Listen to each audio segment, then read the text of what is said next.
ସମ୍ବନ୍ଧୀୟ କେହି ପଦ। ଶିକ୍ଷକ ହେଉଛି ଏମିତି ଏକ ଶବ୍ଦ ଯାହାର କେବେ ନାହିଁ ଅବସର। ଶିକ୍ଷା ହେଉଛି ଏମିତି ଏକ ଶବ୍ଦ ଯେତେ ପଢ଼ିଲେ ବି କେବେ ଆସେନି ବିକାର। ଦେବାଳୟ ହେଉଛି ଏମିତି ଏକ ଶବ୍ଦ ଯେଉଁଠାରେ ପୂଜା ପାଆନ୍ତି ନିର୍ଜୀବ ଦେବତା। ଶିକ୍ଷାଳୟ ହେଉଛି ଏମିତି ଏକ ଶବ୍ଦ ଯେଉଁଠାରେ ରହିଥାନ୍ତି ଜୀବନ୍ତ ଦେବତା। ଜୀବନ୍ତ ଦେବତାର ଖଡ଼ିର ସ୍ପର୍ଶରେ ସୃଷ୍ଟି ହୁଅନ୍ତି କେତେ ମନ୍ତ୍ରୀ ଯନ୍ତ୍ରୀ। ଏ ଜୀବନ୍ତ ଦେବତାର ଶିକ୍ଷାର ପ୍ରଭାବେ କେତେ ପାପୀ ଲଭିଥାନ୍ତି ମୁକ୍ତି। ସବୁ ଆଳୟଠୁ ଏ ଶିକ୍ଷାର ଆଳୟ, ସବୁଠୁ ଏହା ମହାନ। ସ୍ନେହ ପ୍ରେମ ଆଉ ପରୋପକାରିତା ଶିକ୍ଷା ଏ ଅନୁଷ୍ଠାନ। ଶିକ୍ଷକ ଶିକ୍ଷାର୍ଥୀ ଏକା ସୂତ୍ରେ ବନ୍ଧା, କେହି ନୁହେଁ ଭିନ୍ନ ଭିନ୍ନ। ଉଭୟଙ୍କ ଚେଷ୍ଟା ପ୍ରଚେଷ୍ଟା ବଳରେ ଧନ୍ୟ ହେଉ ଏହି ନିକେତନ। ଶିକ୍ଷକ ଅଟନ୍ତି ସ୍ୱର୍ଗ ଠାରୁ ବଡ଼, କ୍ଷିତି ଠାରୁ ବରିଆନ।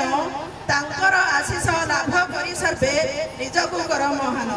ପରିଶେଷେ ମୁହିଁ ସାଇଙ୍କ ନିକଟେ କରେ ଏହି ନିବେଦନ। ତାଙ୍କରି ଆଶିଷ ଅମୃତକୁ ଲଭି ଧନ୍ୟ ହେଉ ଏହି ସାଇ ନିକେତନ। ରଖିଥାନ୍ତୁ ସାଇ ତାଙ୍କର ସୁଦୃଷ୍ଟି ଏହି ନିକେତନ ପରେ। ପିଲାମାନଙ୍କର ଗୌରବରେ ସଦା ଗୁଞ୍ଜରିତ ହେଉ ପାରେ। ଧନ୍ୟବାଦ।